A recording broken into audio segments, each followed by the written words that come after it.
மீனத்திற்கு 2026 எப்படி இருக்க போகுது, எந்த சிவனை பிடித்தால் அவர்கள் வாழ்க்கை மாறும், எந்த தேவார பாடலை பாடும். குரு 7ஆம் பார்வையாக இவங்களுக்கு 10ஆம் இடத்தை பார்க்கிறார். அப்போ பதவி கொடுக்க போறார், புகழை கொடுக்க போறார், பட்டத்தை கொடுக்க போகிறார். அடுத்து பிரம்மாண்டமாக 2026 மாற்றப் போகிறார்.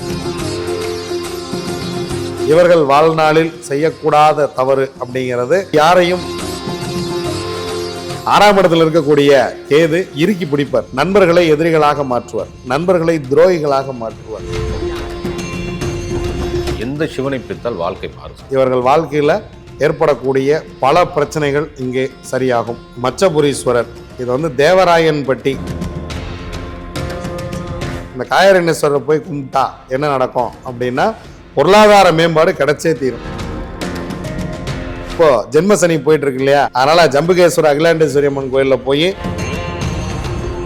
இவர்கள் பாட வேண்டிய தேவார பாடல் ஒரு பாசிட்டிவ் வைபோட இருக்கக்கூடிய ஒரு அருமையான ஒரு பாட்டு. நீங்க அதை கேட்க கேட்க ஸ்ரீ கந்தவிலாஸ் விபூதி குங்குமம் மற்றும் ஸ்பெஷல் பஞ்சாமிர்தம் சிவப்பு சிறப்பு. சுகமே சொல்லுசாமி. சுகமே சொல்க சாமி. உலகளாவிய பக்தி இன்ஃபினிட்டி நேயர்கள் அனைவருக்கும் என்னுடைய பொன்னான வணக்கங்கள். சாமி, தொடர்ச்சியா மீனத்திற்கு 2026 எப்படி இருக்க போகுது, எந்த சிவனை பிடித்தால் அவர்கள் வாழ்க்கை மாறும், எந்த தேவார பாடலை பாடும். 2026 மீனராசிக்கு இந்த கிரக பயிற்சிகள் நடக்க இருக்கக்கூடிய குரு பயிற்சி எப்படி இருக்கும், 2026 கிரக பயிற்சிகளில் மீனராசிக்காரர்கள் இன்னும் ஓடம் போல தான் தத்தளிக்க போகிறோமா இல்லை கரையேறுமா அப்படிங்கிறத பார்க்குறோம். அதுக்கு முன்பாக இந்த வீடியோவுக்கு தொடர்ந்து ஆதரவு கொடுக்கக்கூடிய அன்பர்கள், தொடர்ந்து நீங்கள் அதிகமாக வியூஸ் போகக்கூடிய வீடியோவில் மீனராசி எப்போவுமே முதலிடத்தில் இருக்கும். நீங்கள் எந்த வீடியோ போட்டிங்கனாலும் மீனராசி அதிகமான வீடியோ போகும். மக்கள் ரொம்ப நமக்கு ஃபேஸ்புக்லேயும் யூடியூப்லேயும் ரொம்ப ஆதரவளிச்சிட்டு இருக்காங்க. ஸோ இதை நிறைய நாடுகள்லேருந்து மக்கள் பார்த்து, நம்ம தமிழ்நாட்டில் இல்லைன்னா கூட நமக்காக தமிழ்நாட்டிலேருந்து இவ்வளோ பேர் பேசுகிறாங்களே அப்படின்னு சொல்லி பக்தி இன்ஃபினிட்டி வாயிலாக வெளியூரில் இருக்கிறவங்க நம்ம சேனலை அவர்களுடைய முழு நேர தோழனாக வைத்திருக்கிறார்கள். அதற்கு முதல்ல எல்லாருக்கும் நம்ம நன்றி தெரிவிச்சுக்கலாம், நெஞ்சார்ந்த நன்றிகள் நம்ம தெரிவிச்சுக்கலாம். சாமி, இப்போ நம்ம கிரகங்களை 2 அமைப்பாக பார்க்குறோம். அதில் முதலாக ஒரு கிரகம் யோகாதிபதியாக இருந்தால், கரணநாதனாக இருந்தால், அந்த கிரகம் பார்க்கக்கூடிய இடம் இருக்கக்கூடிய இடத்தில் நன்மையே செய்யும். ஒரு கிரகம் முடக்காக இருந்தால், சுன்னியதிபதியாக இருந்தால், வைநாசி அதிபதியாக இருந்தால், அவயோகியாக இருந்தால், அந்த கிரகம் இருக்கக்கூடிய இடத்திலும் பார்க்கக்கூடிய இடத்திலும் பிரச்சனையே செய்யும். அப்போது இந்த கிரகங்கள் நல்ல நிலைமையில் இருந்தால் 2026 எப்படி இருக்கும், இந்த கிரகங்கள் நல்ல நிலைமையில் இல்லை அப்படின்னா 2026 எப்படி இருக்கும், இதை தான் நம்ம இதில் பார்க்க போகிறோம். முதல் விஷயமாக நம்ம எடுத்துக்கொள்ளக்கூடியது இந்த ராசி அதிபதி குரு. குரு 4ஆம் இடத்துல இருக்கார். அடுத்து 5ஆம் இடத்துக்கு போய் உச்சமாகி அங்கிருந்து 9ஆம் பார்வையாக ராசியை பார்க்க போகிறார். இவ்வளோ நாளாக 4ஆம் இடத்துல இருந்தார். 5வது மாதம் வரைக்கும் 4ஆம் இடத்துல இருப்பார். குரு நல்லா இருந்தா அப்படின்னா, குரு நல்லா இருந்தார்னா இந்த 6 மாதங்களாக இவங்களுக்கு நிறைய நன்மை செய்திருப்பார். தாயாருக்கு நிறைய நன்மைகள் நடந்திருக்கும். தாயார் ரீதியாக இவங்களுக்கு நிறைய நன்மைகள் நடந்திருக்கும்.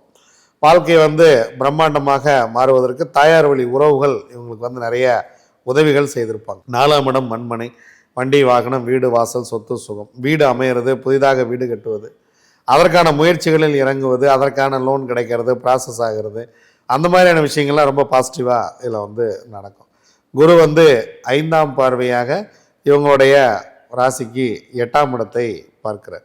அப்போ 8ஆம் இடத்தை துலாமை பார்த்துக்கிட்டு இருக்கார். அது 8ஆம் இடத்தை பார்க்கும்போது அரசியல் ரீதியான வெற்றி, ஏன்னா குரு இருக்கும்போதே தேர்தல் வந்துடும். அப்போ அரசியல் ரீதியான வெற்றியை கொடுப்பது, அரசியல் அடுத்த கட்டத்துக்கு போகிறது, உடல்நலம், மனநலம், ஆயுள் ஆரோக்கியம், அரசியல் இதெல்லாம் சிறப்பாக போகிறதெல்லாம் நல்லபடியாக போயிடும். கட்சி பதவி கிடைக்கிறது, அரசு பதவி கிடைக்கிறது. சுக்கரனோட வீட்டை குரு பார்த்துக்கிட்டு இருக்கார். இது ஒரு நல்ல விஷயம். குரு 7ஆம் பார்வையாக இவங்களுக்கு 10ஆம் இடத்தை பார்க்குறார். அப்போ 10ஆம் இடம்ங்கிறது பதவி, பட்டம், புகழ், பெயர், இதெல்லாமே. அப்போ பதவி கொடுக்க போகிறார், புகழை கொடுக்க போகிறார், பட்டத்தை கொடுக்க போகிறார். அடுத்து பிரம்மாண்டமாக 2026 மாற்றப் போகிறார். 9ஆம் பார்வையாக ராசிக்கு 12ஆம் இடத்தை பார்த்துக்கிட்டு இருக்கார். அப்படி பார்க்கும் பொழுது இது என்ன ஆகும் அப்படின்னா, 12ஆம் இடம் கணவன் மனைவிக்குள்ளே இருக்கக்கூடிய அன்னோனியம், 12ஆம் இடம் வெளிநாடு, 12ஆம் இடம் வெளியூர் பயணங்கள், 12ஆம் இடம்ங்கிறது அயன சயனஸ்தானம், வாழ்க்கையை அடுத்த தளத்துக்கு உயர்த்துவது 12ஆம் இடம். இதெல்லாம் ரொம்ப சிறப்பாக நடந்துடும். ஒருவேளை குரு சரியாக இல்லை அப்படின்னா அவரே உங்கள் ராசி அதிபதி 4ஆம் இடத்துல இருக்கிறனால தாயாருக்கு பிரச்சனையை செய்வார், மண் ரீதியாக பிரச்சனையை செய்வார், வீடு ரீதியாக இருக்கக்கூடிய பிரச்சனைகள், அதில் நீங்கள் கடன் பெறக்கூடியது அல்லது ஏற்கனவே கடன் பெற்றதை மேலும் பிரச்சனைக்குள்ளே கொண்டு போகிறதெல்லாம் குரு வந்து சிறப்பாக பண்ண போகிறார். முதல்ல இங்கே வந்து குருவை சிறப்பாக ரெடி பண்ணிக்கணும். அடுத்தபடியாக குரு வந்து 5ஆம் பார்வையாக 8ஆம் இடத்தை பார்க்கறதுனால தேவையில்லாத தண்டனைகளை இங்கே வழங்குவார். சம்பந்தமே இருக்காது தண்டனை. நம்ம என்ன நினச்சிட்டு இருப்போம், 7.5 சனியாக தலைவர் வந்து தான் இதை பண்ணிக்கிட்டு இருக்காரோ அப்படி நம்ம நினச்சிக்கிட்டு இருப்போம். ஆனால் அங்கே குரு அதை செஞ்சுக்கிட்டு இருப்பார். நம்ம அதை கவனிக்கவே மாட்டோம்.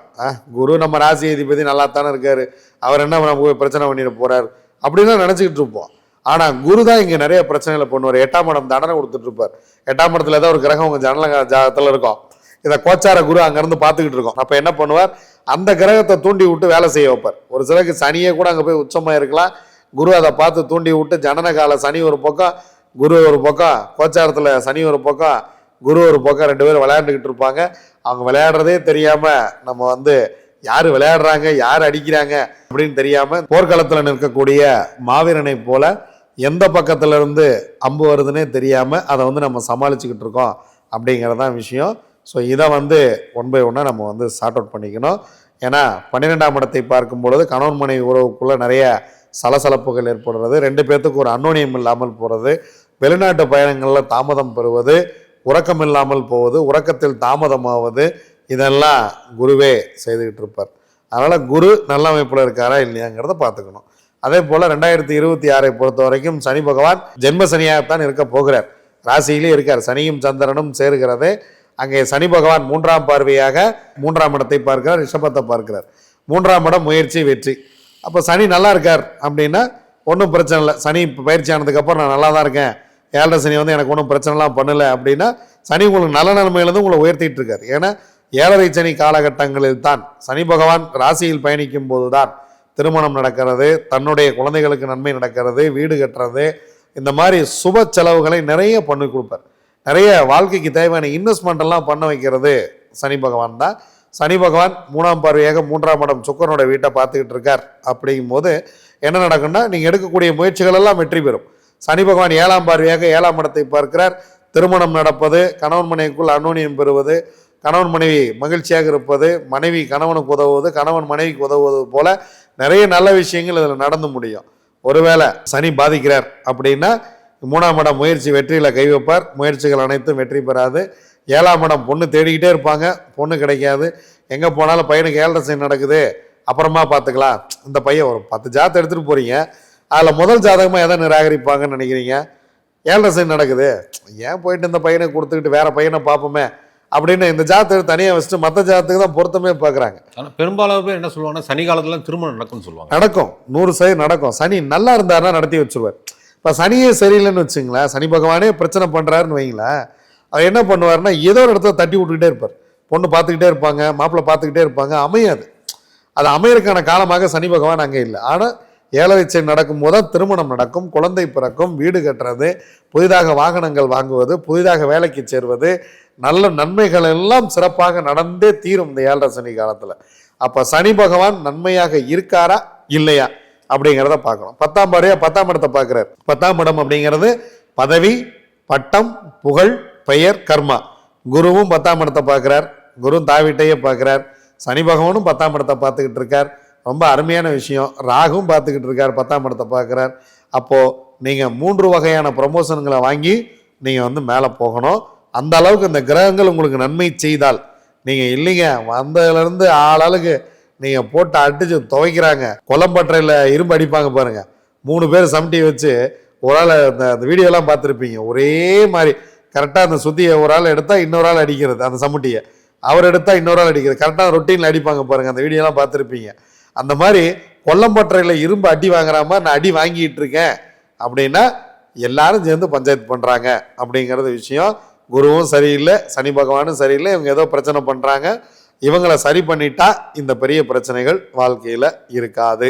ஏன்னா உடல்நிலை ரீதியாக கால் சம்பந்தப்பட்ட பிரச்சனை ஏகப்பட்டது இதில் வந்து உண்டு. எல்லா மீனராசிக்காரர்களுக்கும் இதில் கால் சம்பந்தப்பட்ட பிரச்சனை வரும். சனி வந்ததுக்கு அப்புறமேலே வந்திருக்கும். சனி இருக்கிற வரைக்கும் நடக்கும் பொழுது பாத்ரூமில் போகும்போது வரும்போது ரொம்ப வழுக்கிற மாதிரியான இருக்கக்கூடிய இடங்களெல்லாம் ரொம்ப கவனமாக இவங்க வந்து கடந்து போகணும். கால் சம்பந்தப்பட்டு ரொம்ப கவனமாக இருக்கணும். காலில் யாரையும் உதச்சிடக்கூடாது. ஒரு சிலருக்கு இந்த பழக்கம் இருக்கும். சும்மா மனைவி உட்காந்துருப்பாங்க, அப்படி காலில் அப்படியே உதச்சிட்டு போவாங்க. குழந்தைகளை காலில் உதைக்கிற பழக்கம், கோவம் வந்தால் வீட்டில் இருக்கக்கூடிய செல்ல பிராணிகளை காலால் உதைப்பது, இந்த மாதிரி யாரையும் காலால் உதைத்து துன்பப்படுத்த கூடாது அப்படிங்கிறது இதில் ரொம்ப ரொம்ப முக்கியமான விஷயம். மீனராசியை பொறுத்த வரைக்கும் சனி பகவான் வாழ்வாங்கு வாழ அவரே ஏற்பாடு செய்வார். சனி பகவான் நல்ல நிலைமையில் இருக்கார், குரு நல்ல நிலைமை, எல்லாரும் 10ஆம் இடத்தை பார்க்குறாங்க. அப்போ இது என்ன ஆகும் அப்படின்னா பிரம்மாண்டமான தொழில் வளர்ச்சி, பிரம்மாண்டமான ஒரு வளர்ச்சியும் வெற்றியும் கொடுத்து வாழ்க்கையில் வந்து நம்ம இதுவரைக்கும் வளராத ஒரு வளர்ச்சி, இந்த இப்படி ஒரு வளர்ச்சியை நம்ம இதுக்கு முன்னாடி பார்த்ததே இல்லையே அப்படிங்கிற இடத்துக்கு கொண்டே விட்டுரும். சாதாரண இயக்குனர்கள் மிகப்பெரிய நடிகர்களை வைத்து திரைப்படம் எடுப்பது, அல்லது ஒரு பிரம்மாண்டமான இயக்குனர் ஒரு சாதாரண நடிகரை மேலே தூக்கி விடுறது, அடுத்தவர்கள் வந்து உங்களை கையை பிடித்து தூக்கி விடுவது, இறைவன், குருநாதர், தாய் தந்தையர், மனைவி, இவர்கள் எல்லாரும் ஒன்று சேர்ந்து மீனராசியை தூக்கி அடுத்த கட்டத்துக்கு கொண்டு போகிறதுக்கு இதில் நிறைய வாய்ப்புகள் இருக்கிறது. இவர்கள் வாழ்நாளில் செய்யக்கூடாத தவறு அப்படிங்கிறது ஒருவரை பற்றி இன்னொருடம் பேசக்கூடாது. அது ரொம்ப ரொம்ப முக்கியம். உங்களுக்கு தெரிந்த ரகசியம், இப்போ திருமணத்துக்கு முன்பாக ஒரு பொண்ணை வந்து நீங்கள் விரும்பியிருக்கீங்க அப்படின்னா அது உங்களுக்கு தெரிந்த ரகசியம் உங்களோடய போயிடணும். அதை போய் நான் ரொம்ப நேர்மையானவன், நான் ரொம்ப நல்லவன் அப்படின்னு போய் உட்காந்து மனைவிட்ட சொல்லிட்டு இருந்தீங்கன்னா காலம் பூரா இந்த பிரச்சனை வரும்.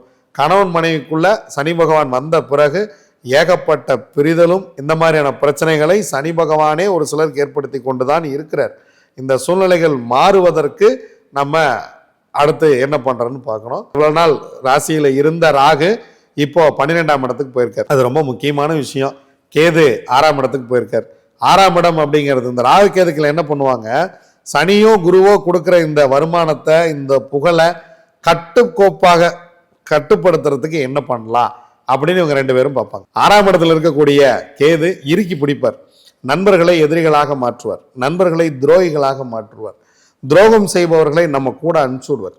நீ போய் ரொம்ப சந்தோஷமா இருக்கான் போல இருக்கு நம்மால, நீ போய் என்னன்னு போட்டோ ஒரு கை அப்படின்னு தேவையில்லாத பழக்க வழக்கங்களை, தேவையில்லாத நபர்களை அனுப்பி வைத்து உங்கள் திறமைக்கு தகுதி இல்லாதவர்களை உங்களுடன் சேர்த்து விட்டு நீங்கள் ஒன்று சொல்ல அவங்க ஒன்று புரிஞ்சுக்க, இந்த மாதிரி தான் கேது வந்து இதில் செய்ய போகிறார். இது வந்து இன்னும் 1 வருஷத்துக்கு இந்த நிம்மதி இல்லாத தன்மை நிச்சயம் தொடரும்.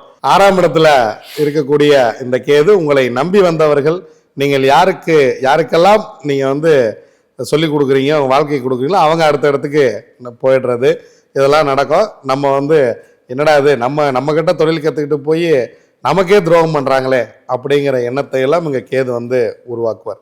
ராகு 12ஆம் இடத்துல இருக்கனால இரவு உறக்கம், இரவு வேலைகள் அதிகப்படுத்துவது, ரொம்ப டயர்ட் பண்ணுறது, ரொம்ப சோர்வாக இருப்பது, நீங்கள் வந்து நேரத்துக்கு உணவு எடுத்துக்கொள்ள முடியாமல் போகிறது, இதெல்லாம் தலைவர் அங்கே போய் சிறப்பாக பண்ணிகிட்டு இருப்பார். ராகு நல்லா இருக்காருன்னா வெளிநாட்டிலேருந்து நிறைய லாபங்கள், ஆதாயங்கள் நிச்சயம் கிடைக்கும். ஏன்னா குரு வேற பார்த்துக்கிட்டு இருக்கார், அது ஒரு நல்ல ஒரு விஷயமா இருக்குது. குரு வந்து இப்போ ராக பார்த்துக்கிட்டு இருக்கார். ஸோ இவங்க 2 பேரும் காம்பினேஷனில் நிறைய நல்ல விஷயங்கள் பண்ணுவாங்க. இங்கே கேது 6ஆம் இடத்துல இருக்கும்போது கடனாகாமல் பார்த்துப்பார், எதிரிகள் இல்லாமல் பார்த்துருப்பார், உடல் நலத்தில் பிரச்சனை இல்லாமல் பார்த்துருப்பார். ருணம், ரோகம், சத்ரு 6. கேது கெட்டு போனாதான் 6ஆம் இடத்தை ரொம்ப கடுமையாக செய்வதெல்லாம். கேது நல்லா இருக்கும்போது நிறைய நல்ல விஷயங்கள் செய்வார். ஒரு கிரகம் எனக்கு வந்து இப்போ கிட்டத்தட்ட எனக்கு ஒரு 6-7 மாதமாக குடும்பத்துலேயும் பிரச்சனையாக இருக்குது, தொழிலையும் பிரச்சனையாக இருக்குது, நண்பர்கள் எதிரியாகிறாங்க, எனக்கு வந்து தொடர்ந்து என்ன பண்ணுறேன்னே தெரில அப்படின்னா இவர்கள் போய் சிக்கனை பிடிக்க வேண்டியதா சிவபெருமானை. எந்த சிவனை பிடித்தால் வாழ்க்கை மாறும்? குந்தலாம்பிகை உடனமர், மச்சபுரீஸ்வரர், இது வந்து தேவராயன்பட்டி அப்படின்னு சொல்லி கும்பகோணம் பக்கத்தில் இருக்கிறது. திருமால் மச்ச அவதாரம் எடுத்த போது இங்கே வந்து சிவபெருமானை வழிபட்டதாக வரலாறு. மீனராசிக்காரர்கள் இங்கே போய் மச்சபுரீஸ்வரரை வணங்கும் போது, மச்சம்னாலே மீன், போய் வணங்கி விட்டு வந்தால் இவர்கள் வாழ்க்கையில் ஏற்படக்கூடிய பல பிரச்சனைகள் இங்கே சரியாகும். இவருடைய 2வது கோவில் நீலாயத்தாட்சி உடனமர் காயாரண்யேஸ்வரர் கோவில். இது வந்து பார்த்திங்கன்னா நாகப்பட்டினம் கடல் பக்கத்தில் இருக்குது, கடல் சார்ந்த கோயில்கள் இது. ஏன்னா மீனராசிக்கு கடல் சார்ந்த அமைப்பில் இருக்கக்கூடிய கோயில்களை போய் வழிபட்டிங்கன்னா, நீர்நிலைக்கு பக்கத்தில் இருக்கக்கூடிய கோவில், குறிப்பாக கடல் பக்கத்தில் இருக்கக்கூடிய கோயில்களை வழிபடும் போது பிரம்மாண்டமான மாற்றம் கிடைக்கும். இந்த கோவிலில் இந்த காயாரண்யேஸ்வரர் போய் கும்பிட்டா என்ன நடக்கும் அப்படின்னா பொருளாதார மேம்பாடு கிடைச்சே தீரும். துரோகிகளை வராமல் இறைவன் பார்த்து கொள்வார். நீங்கள் தேவையில்லாத பழக்க வழக்கங்கள், நட்பு, நமக்கு பிரச்சனை செய்யக்கூடியவர்களாம் பக்கத்தில் வராமல் சிறப்பாக பார்த்து கொள்வார். கணவன் மனைவிக்கு இடையில மிக பிரம்மாண்டமான ஒரு வளர்ச்சி ஏற்படும். பிரிந்திருக்கக்கூடிய கணவன் மனைவிகள் ஒன்று சேருவார்கள். கணவன் மனைவிக்கு இடையில ஏதாவது கோர்ட்டு கேஸ் அந்த மாதிரி பிரச்சனைகள் போயிட்டு இருந்தாலும் அதில் சரியாகும். இனிமேல் வராமல் பார்த்து கொள்வார். அன்னோனியம் மிக சிறப்பாக இருக்கும். வாழ்க்கை மிக மிக வளமாக இருப்பதற்கு இந்த கோயிலில் போய் சுவாமிக்கு அம்பாள் 2 பேர்த்துக்குமே வஸ்திரம் எடுத்து கொடுத்து, சுவாமிக்கு நெய்வேத்தியத்துக்கு வேணுங்கிற பொருட்கள் வாங்கி கொடுத்து, மலர்களால் சுவாமியை அலங்காரம் செய்து சகசரநாமம் செய்து வழிபட்டால் பிரம்மாண்டமான மாற்றம் ஏற்படும். 3வது கோவில் ஜம்புகேஸ்வரர் அம்மா அகிலாண்டேஸ்வரி. அகிலாண்டேஸ்வரி உடனமர் ஜம்புகேஸ்வரர் திருவானைக்காவல் நீர்ஸ்தலம். அங்கே வந்து பார்த்தீங்கன்னா சுவாமி முன்னாடி நீரோடு போயிட்டு இருக்கோம், தண்ணி அள்ளி இப்படி காட்டுவாங்க. அந்த கோயில் வந்து ரொம்ப அருமையான கோவில். என்னை வாழ வைத்த தெய்வம் அன்னை அகிலாண்டேஸ்வரி. எத்தனை முறை சொன்னாலும் அது மிகையாகாது. ஜம்புகேஸ்வரர் திருவானைக்காவல் நீர் ஸ்தலத்தை போய் வழிபடும் பொழுது மீனராசிக்காரர்கள் நீர் ராசி, இது ஒரு அருமையான மோட்ச ராசியும் கூட. இதில் இப்போ நீங்கள் அனுபவிச்சுட்டு இருக்கிற இந்த பிரச்சனைகளுக்கு அல்லது இனி வரக்கூடிய வந்த வினையும் வருகின்ற வல்வினையும் எந்த ரூபத்தில் வந்தாலும் அதை இறைவன் தடுத்தாட்கொள்வர். அது ரொம்ப ரொம்ப முக்கியம். இந்த கோவிலில் பார்த்தீங்கன்னா சனீஸ்வர பகவான் தன் குடும்ப சமேதமாக இருப்பார். எந்த கோயிலையும் இல்லாத அளவுக்கு இந்த கோயில் வந்து தேவாரம் பாடல் பெற்ற ஸ்தலம், திருப்புகழ் பாடல் பெற்ற ஸ்தலம். இங்கே எல்லாருமே வந்திருக்காங்க. பஞ்சபூத ஸ்தலத்தில் ஒரு ஸ்தலம் உள்ள கோமடம் இருக்கிறது. அங்கே வராத தேவர்கள் இல்லை. அந்த கோயிலை வந்து கோச்சங்கன் கட்டியது ஒரு அருமையான ஒரு ஸ்தலம். சுவாமி வந்து கீழே கிரவுண்ட் ஃப்ளோரில் சுவாமி இருப்பார். அம்பாள் அப்படியே ஆஜானுபாகுவாக அப்படியே கம்பீரமாக தாயார் நிற்பாங்க. தாயாருக்கு முன்பாக விநாயகர் இருக்கக்கூடிய ஒரு அருமையான சந்நிதி. நீங்கள் அம்மாவுக்கு நேராக, அம்மா ரொம்ப உக்கிரமாக இருக்காங்களா அங்கே. அம்மா வந்து தான் பையனை பார்த்துக்கிட்டே இருக்கும்போது உக்கிரம் குறைவாக இருக்கும் அப்படின்னு சொல்லி அந்த கோயிலில் வந்து விநாயகரை நேருக்கு நேர் பிரதிஷ்டை பண்ணியிருப்பாங்க. விநாயகர் அம்பாளை பார்க்க, அம்பாள் விநாயகரை பார்க்க 2 பேரும் பார்த்துக்கிட்டே இருப்பாங்க. நீங்கள் உங்கள் குழந்தைகளை மகிழ்ச்சியாக பார்த்து கொள்வதற்கு, உங்கள் குழந்தைகள் வாழ்க்கை மகிழ்ச்சியாக இருப்பதற்கு, அல்லது கணவன் மனைவிக்குள்ள மனைவி உக்கிரமாகவே இருக்காங்கன்னா நேராக போய் அகிலாண்டேஸ்வரியே பார்த்துருங்க. அம்மா நீங்களாம் உக்கிரமாக இருக்க மாதிரி என் மனைவி உக்கிரமாக தாம்மா இருக்கா, கொஞ்சம் பார்த்து நீங்கள் சால்வ் பண்ணி விட்டீங்கன்னா ரொம்ப சந்தோஷமா, அந்த மாதிரி போய் வணங்கிட்டு வந்தீங்க அப்படின்னா பிரம்மாண்டமான வாழ்க்கை மாற்றம் ஏற்படும். இங்கே போகும்போது கட்டாயம் சனீஸ்வர பகவான் தன் மனைவியோடும் தன் குழந்தையோடும் தன் தாயாரோடும் இந்த கோயிலில் இருக்கிறார். இது ரொம்ப சிறப்பு. எங்கேயா மனைவியோடு இருப்பார், இல்லைன்னா தாயாரோடு இருப்பார், இந்த மாதிரி தனித்தனியாக இருப்பார், இல்லை வாகனத்தில் இருப்பார், மேக்ஸிமம் தனியாக இருப்பார், தனியாக கொஞ்சம் நிம்மதியாக இருப்பார். இங்கே மட்டும்தான் குடும்பத்தோடு இருக்கார். அவர் குடும்பத்தோடு இருக்கும்போது நீங்கள் போய் வழிபடும் பொழுது ஒரு மிகப்பெரிய ஒரு மாற்றம் இங்கே ஏற்படும். ஏன்னா இப்போ ஜென்மசனி போயிட்டு இருக்கு இல்லையா, அதனால் ஜம்புகேஸ்வரர் அகிலாண்டேஸ்வரி அம்மன் கோயிலில் போய் சனீஸ்வர பகவானை வழிபடுங்கள். குடும்பத்தோடு உங்கள் வாழ்க்கை மிக மிக வளமாக மாறும். இவர்கள் பாட வேண்டிய தேவார பாடல் அருமையான பாடல், மண்ணில் நல்ல வண்ணம் வாழலாம் அப்படின்னு சொல்லி ஆரம்பிக்கக்கூடிய ஒரு பாசிட்டிவ் வைப்போடு இருக்கக்கூடிய ஒரு அருமையான ஒரு பாட்டு. நீங்கள் அதை கேட்க கேட்க உங்களுக்கு அப்படியே பாசிட்டிவ் எனர்ஜி ஒவ்வொரு நாளும் இன்க்ரீஸ் ஆகிட்டே இருக்கும். இந்த தேவாரத்தை நீங்கள் தினசரி பாராயணம் செய்தால், நீங்கள் வந்து முதல்ல இந்த மண்ணில் நல்ல வண்ணம் வாழலாம் அப்படின்னு நீங்கள் நினைக்கும் பொழுதே நீங்கள் நல்லா வாழ்கிறதுக்கு ஆரம்பிச்சிடுறீங்க. அதனால் ஒவ்வொரு நாளும் காலையில் எழுந்திரிச்சு மண்ணில் நல்ல வண்ணம் வாழலாம் அப்படின்னு சொல்லும்போது பிரம்மாண்டமாக இருக்கு இல்லையா. மண்ணில் நல்ல வண்ணம் வாழலாம் வைகளும், எண்ணின் நல்ல கதிக்கு யாதும் ஒரு குறைவில்லை, கண்ணின் நல்ல அரண் கருமல வள நகர், பெண்ணின் நல்லாளோடும் பெருந்தகை இருந்தவாறே அப்படிங்கிற இந்த தேவாரத்தை நீங்கள் பாடிக்கிட்டே வரும் பொழுது நீங்கள் உங்கள் குடும்ப சமேதமாக நீங்கள் மகிழ்ச்சியாக உடல்நிலையில், மனநிலையில், பொருளாதாரத்தில், அரசியலில் அடுத்த கட்டத்தில் 2026, அதாவது வருடம் போய்கொண்டே இருக்கிறது, வாழ்க்கை அப்படியே இருக்கிறது அப்படின்னா நம்ம அங்கேயே நிற்கிறோன்னு அர்த்தம். என்ன சார் நான் 2000 இப்படி தான் சார் இருக்கேன், திரும்பி பார்த்தோன்னா 2025 போயிடுச்சு அப்படின்னு சொல்லிட்டு. ஆனால் வருடமும் போய் கொண்டிருக்கிறது, நானும் வளர்ந்து கொண்டிருக்கிறேன் அப்படின்னா தான் அது வந்து வளர்ச்சி. ஸோ நம்ம வளர்ச்சி எந்த அளவுக்கு இருக்குது அப்படிங்கிறத தெளிவாக நம்ம இங்கே பார்க்கணும். அதனால் இந்த வருடம் 2025 விட 2026 சிறப்பாக இருப்பதற்கு இந்த தேவாரத்தை தொடர்ந்து பாராயணம் செய்யுங்கள். தேவார பாடல்களை தொடர்ந்து நீங்கள் வீட்டில் கேட்கும் பொழுது, தேவாரத்தை நீங்கள் பாராயணம் செய்யும் பொழுது நால்வர் பெருமக்கள் உங்கள் வீட்டுக்கு வர்றாங்க, சிவபெருமான் வர்றார், அம்பாள் வந்து உங்களுக்கு அனுகிரகம் செய்கிறாங்க. நீங்கள் 33 கோடி தேவர்களும் உங்கள் வீட்டுக்கு வந்து உங்களுக்கு அனுகிரகம் செய்கிறாங்க. ஒரு நல்ல விஷயம் நடக்கும்போது, ஒரு நல்ல பாடலை கேட்கும் பொழுது, ஒரு அருமையான ஒரு தேவாரம் பாடும் பொழுது அந்த பாடலை எழுதியவரே உங்களை வாழ்த்துவர். அவர் எப்படி இறைவனை நோக்கி பாடினாரோ அதே போல் உங்களையும் மகிழ்ச்சியாக வைத்திருப்பார். நீங்கள் நல்லபடியாக தொடர்ந்து இதை பாராயணம் செய்யுங்கள். வாழ்க்கை மிக மிக வளமாக இருக்கட்டும். நெஞ்சார்ந்த நன்றிகள் சாமி. சுகமே சொல்க. சுகமே சொல்க சாமி.